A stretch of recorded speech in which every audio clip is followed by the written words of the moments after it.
Welcome to the Week 7 breakdowns for Dana White Contender Series.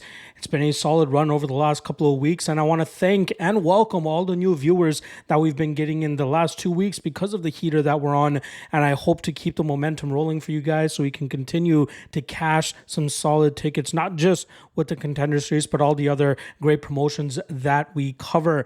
Quickly plugging the MMA Fight Archive before we get into the breakdowns here. If you want to figure out how I know so much about all these fighters I'm breaking down for you guys, and you like to do your own predicting and researching as well, check out the MMA Fight Archive where we cover 17 different promotions from all over the world. We just surpassed 4,300 fighter profiles on the service for you to browse through and study. It's a great resource for handicappers, researchers, analysts, coaches, fighters, commentators who are attached to a lot of these major organizations.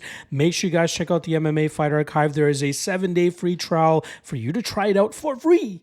Check the link in the description below if you're interested in that and see why we have over 90 subscribers taking full advantage of this service. All right, let's get right down to business here. 5 fights for this Contender Series card. A couple lopsided matchups, but a couple interesting dogs as well. Very fun fights throughout. Can't wait to break it down for you guys. So let's get right into it. First fight of the night is a flyweight matchup between Rose Conceicao coming in at -110 and her opponent Alexia Thainara, also -110. Pick'em fight here that we have between these ladies. Conceicao is the current interim strawweight LFA champion, which she won last July. I'm talking about 2023 July. So she's been on the sidelines for a little bit, waiting for this opportunity to fight on the Contender Series so that she can showcase that she deserves to be at the next level. She comes from a wrestling background, but I wasn't that impressed with what I saw in her last matchup where she was unable to get significant top control as she was able to do in prior matchups,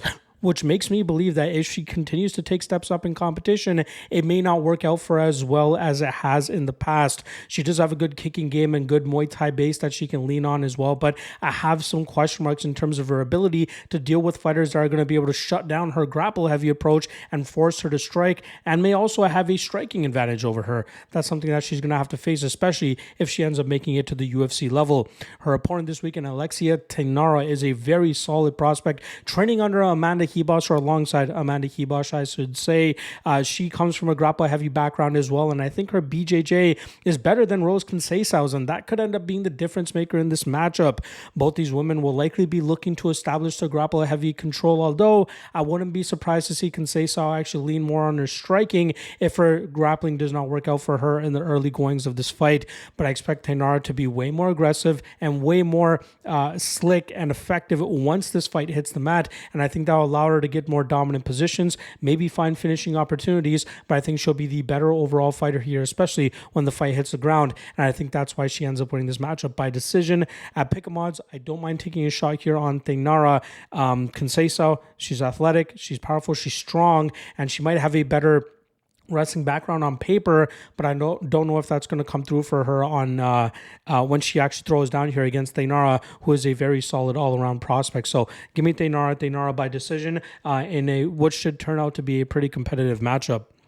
All right, next up, Kevin Vallejos coming in at -405, going up against Cam Teague, who comes in at +305. Now, this is the second go-around for Kevin Vallejos on the Contender Series last season. He came up short against Gene Silva, who's been absolutely running through his UFC competition as of late, so we can give him a pass on that loss. That is the lone loss on the 15-fight record or 14-fight record of Kevin Vallejos, who's fought the best that Argentina can actually throw at him. He even fought former UFC fighter Eduardo Garagori leading up to that Gene Silva matchup, but after falling short against Silva, he went back to the regional scene, picked up 2 more finishes, defending his SFH featherweight title, I believe it is. But he shows some growth and maturity in those matchups as well. Before, he used to just walk opponents down and look to utilize his fast and stinging combinations to try to hurt or break and finish his opponents. But he's also starting to bring in the grappling realm. And he's not being too desperate about it either. Like, there's been several instances where he'll change levels, get in on the hips of his opponents, and if he doesn't feel the takedown is there, he'll exit, but on the exit, he'll throw a nice elbow or a nice knee or a nice strike to at least get the better of that exchange and then he'll get back to his striking game. I love what I see from him in the striking game, and the fact that he's only 22 years old and has garnered as much experience as he has, this kid looks like he could really make some noise in the UFC if he continues on this trajectory. His opponent this weekend, Teague, picked up a big win just about a month ago over former UFC fighter Austin Lingo, and that stamped, I believe, his 7th straight victory, 7-0 as a pro as well. There's nothing that jumps off the page about Teague, but this guy is a slow burn of a fighter.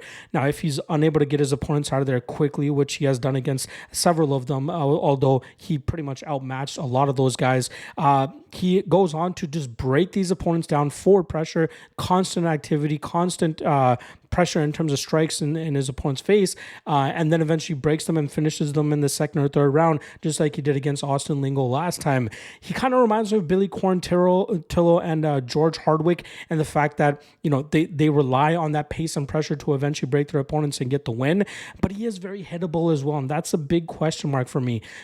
His durability has paid off. I've seen him eat some big shots from Austin Lingo, who is known to be a big hitter as well, but can he take the shots from Vallejos? That's the big question mark here. So I'm not fully sold on Vallejos at minus 405 here. I think he wins, but I think at 80% indicated, that's a little bit tough considering he's going up against a guy in Teague who does a great job in terms of taking shots and continuing to move forward and utilizing his cardio and pace to break opponents down.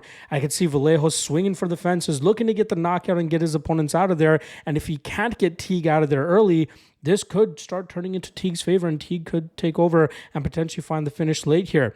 Teague round 3 plus 2,000 is not a bad spot to take a little bit of a hedge on if you do end up finding yourself parlaying Kevin Vallejos in the spot. I'm leaning Vallejos by knockout, but it's only roughly around plus 120 on Bet Online, so that line's a little bit too short for my liking. But I do think Vallejos ends up landing the bigger, better, more significant shots. I think it ends up leading to a knockout, but I'm just not so comfortable at minus 400 to lay that type of chalk. But I'm still going to take him to win this fight. But Teague is definitely going to bring it. All right, next up, Kevin Christian coming in at minus 160, going up against Francesco Mazzeo coming in at plus 130. Now, this is going to be a car crash of a fight between two light heavyweights that love to knock out or at least finish their opponents. We'll start off on the Christian side, who actually took off about 4 years before his last fight in the LFA back in January. And I remember betting him as roughly a plus 300, plus 400 underdog that night, as I believe that his opponent was mainly knockout or bust. And it ended up paying off. It was a back and forth first round, but in the opening seconds of the second round, we saw Christian really turn up the pace, land some big shots, and then eventually land a beautiful jumping flying knee to the body of his opponent that hurt his opponent. And then from there, he followed up with some big shots to get the finish. This long, lanky 205er is actually a BJJ black belt, so you do see him look to take fights to the ground and try to submit his opponents, but he is starting to get the confidence in his hands, which could pay off for him, especially in a matchup this weekend this week that he's going up against Mazzeo, who loves to trade in the pocket as well.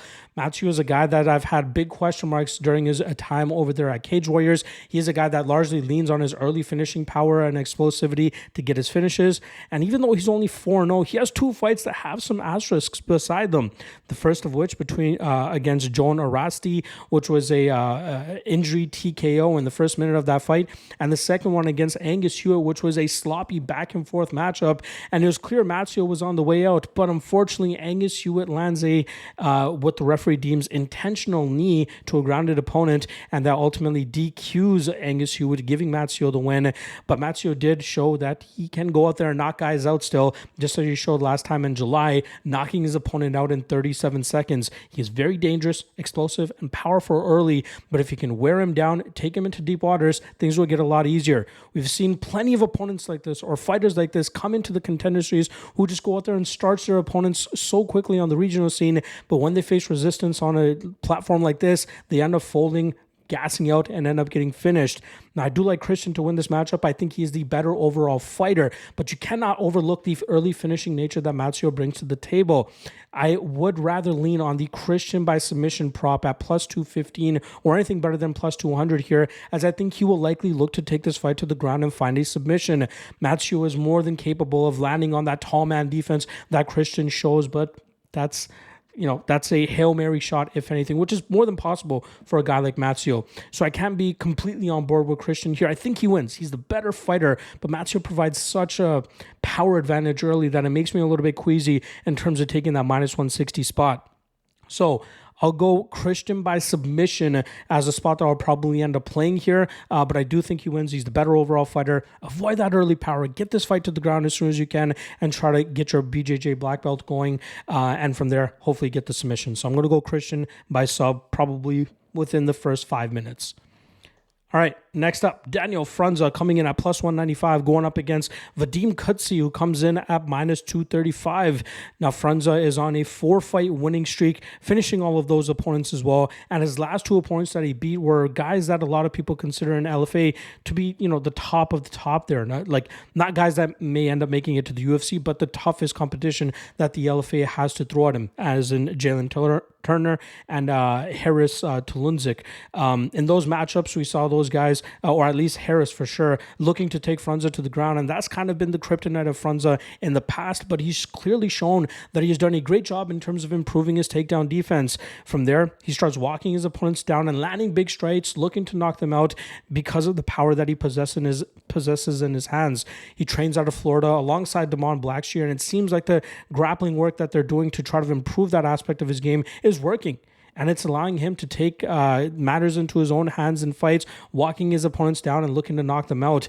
He has big power in his hands, and he is a guy that I've put in a box before thinking that he was just knockout or bust. But considering the improvements that he's been making in his takedown defense, he's been allowed to take control of most fights, walking opponents down, taking the center of the cage, and landing those big shots on his opponents until he knocks them out. I'm liking me some Frunza in this spot, especially at plus 195. Now, I get it. Vadim Kutsy has a spectacular 17-1 record and is coming off a pretty impressive knockout over former and now current UFC fighter Ismail Nardiev. But you got to look into those fights. He's either finishing these guys very quickly, or if fights end up going to the scorecards, you do see him start to slow down, especially in fights where grappling scenarios are implemented. That's where you see him start to huff and puff a little bit.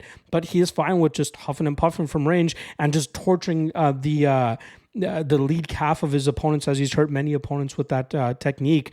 That Nardiev fight, again, on paper, it looks great. But watching the fight, it seemed like the momentum was actually in Nardiev's corner, but Kutsy reminded folks that there are ramifications to overlooking his knockout power, and that's what ended up happening as he drops Nardiev and gets a TKO quickly after he got dropped and was put in a bad position as well.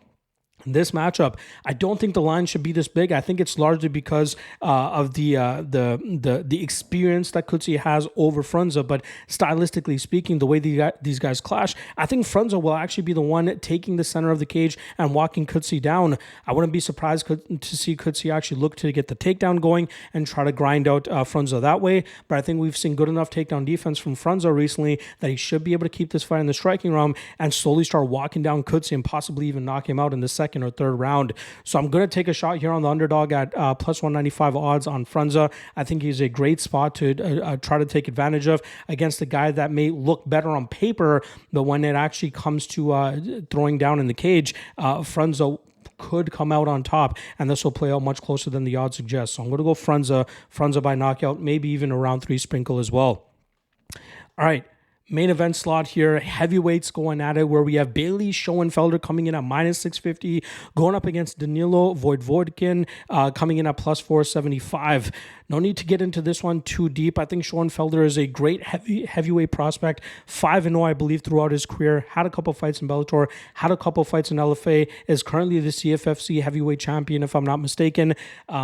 Very solid all-around fighter. Has some wrestling in his back pocket, but he moves like a middleweight, very slick and fluid with his movement and striking approach. Does a great job in terms of putting combinations together and hurting his opponents from distance, and he's been able to finish all 5 of his wins. He trains out of Killcliff FC as well, so he's getting great guidance and improving his skills at a steady rate. And I think this guy has championship material if he can continue to accrue experience and showcase that he can perform at a high level. Luckily for him, he's getting a layup here in Voievodkon, who's been getting nothing but layups throughout his regional career. I think he's 6 or 7-0 on the regional scene, but he's been either facing guys that are completely out of shape, very inexperienced guys, very old guys, or guys that don't even, or shouldn't have even had fights sanctioned against a guy like Voievodkon. Yes, Voievodkon is bigger, but I don't think, technically speaking, he's as good as Schoenfelder. Voievodkon likely has that Hail Mary knockout possibility, as we would expect in most heavyweight fights or light heavyweight matchups, but I think he's going to struggle to do that here against Schoenfelder, who, in my opinion, will likely look to take this fight to the ground ASAP and then just smash him from that top position, either by submission or finding a TKO position, because I think he is just that much better than him. I don't mind Schoenfelder as a parlay piece, but I'm going to be looking to try to take a prop-based approach in this matchup. Maybe Schoenfelder round 1, probably the best way to go about it if you can get plus money there. But I think Schoenfelder is leagues above Voievodkon, and I can't wait to see what kind of noise he can make in the UFC, hopefully, if he gets signed after this matchup. All right. There's a wrap on the Week 7 Contender Series breakdowns. Appreciate all the love and support. Make sure you guys drop a like. Make sure you guys hit that subscribe if you haven't already. And I'll be back tomorrow for the UFC Paris breakdowns. And I might, depending on if I have the time, I might do PFL Europe for you guys later this week. Otherwise, it'll just be in written form on the Lock of the Night MMALOTN Patreon page. Link in the description below for that. All right. Appreciate the love. Appreciate the support. Good luck on all your action tomorrow, folks. And I'll see you guys again tomorrow for the UFC Paris breakdowns. Peace.